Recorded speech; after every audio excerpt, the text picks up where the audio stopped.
Hello. It's a great opportunity for me to be able to come and visit the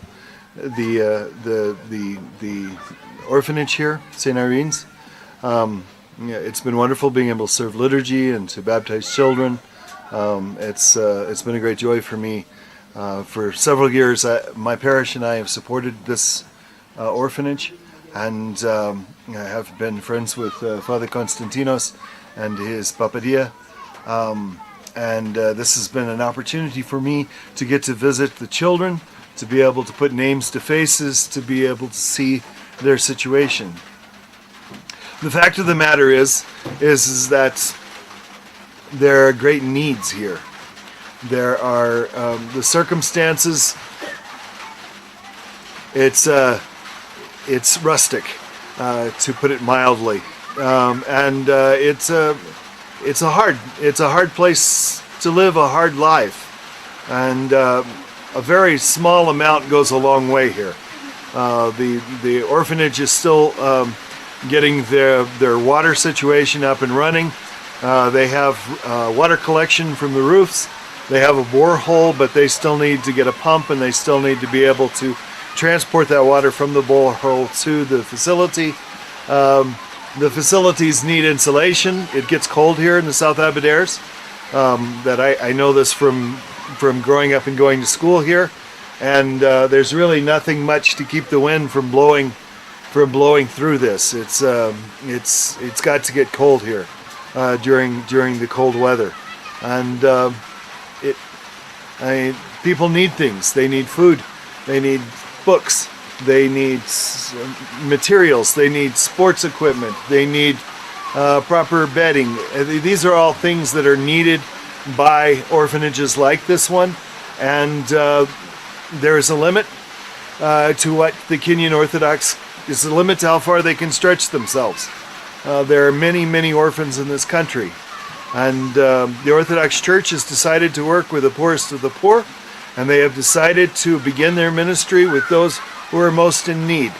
But that means, practically speaking, that they're stretched extremely thin. And we have a duty and an obligation to provide assistance. So I'm hoping anybody who sees this will take that seriously, and will support this orphanage. And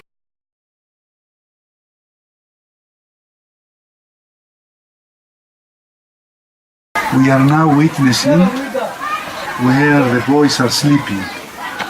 You can see their beds, you can see their mattresses, and you can see also the blankets. So this is the place where they are spending their night after school, and they rest here until the following morning. So this is another great achievement, Father. Thank you. Yes, congratulations. Ourselves, we understand how important it is to assist the needy ones, and you are doing it. We are doing it. I know that you are doing it with a lot of sacrifice. Yes. And we are very proud of you. Yes. So continue to assist the work of our Lord Jesus Christ. You know very well that when you are assisting your neighbor, it is as if you are assisting God Himself. Sure. So you will have a great award in heavens. Because you love the people, and you know all people are the images of God.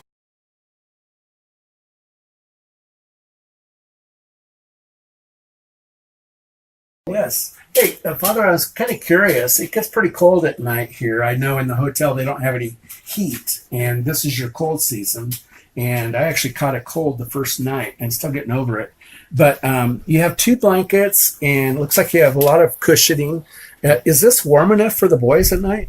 No, it's not enough. It's only that what we can afford. Okay. But if we had enough cash, we would add more.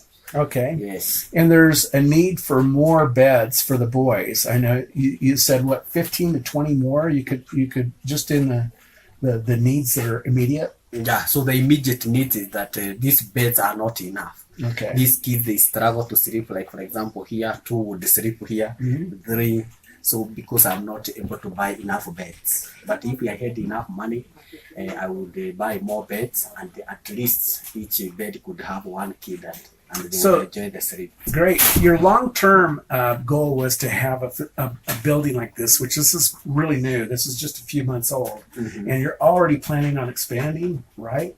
Sure. So that's for the boys. What about the girls? I've heard that there's as many as 30 to 40 girls that are in need for housing, Exactly. and you bought new land just over about 100 meters or so away from this parcel. Exactly. So, what's the plan for that? So the plan for the new land, the new property there, I am planning, if I would also get funds, I would build permanent dormitory for the girls over there. Okay. And by the grace of God, soon we shall have a borehole.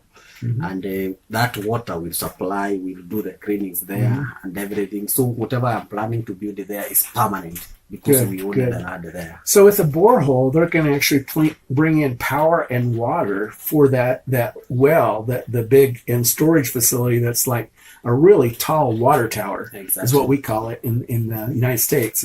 So the government will actually supply power and also the road. Is that correct? Yeah, for in the meantime, they have promised they would support with drilling, and then probably they would help with the tower and the like. But if they don't, I would also request people to donate for the piping. Okay, so right now you're currently trying to generate a proposal to put in front of the government for that borehole. Exactly. And so they know exactly what it's going to cost, and we can figure things out with that, right? Exactly. Okay, Yeah. good.